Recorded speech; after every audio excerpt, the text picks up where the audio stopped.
Wealth economy is a conceptual framework that enables us to achieve sustainable development and long-term value creation.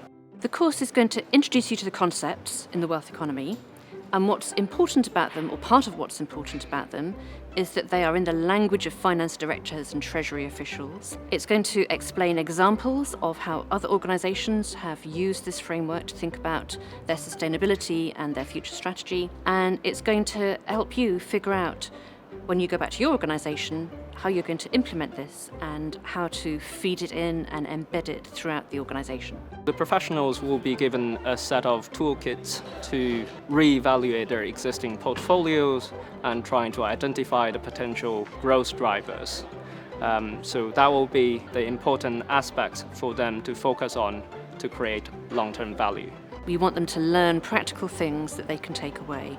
How do they think about what assets their organisation has that will help sustain it in the future? How do they think about collecting data and measuring those concepts? How do they persuade other people and bring them along on the same journey?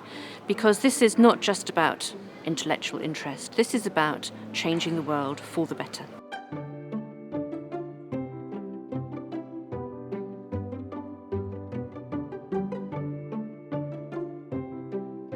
This is a framework that's of benefit to all kinds of people in different organisations. So it could be somebody who is responsible for sustainability in their business.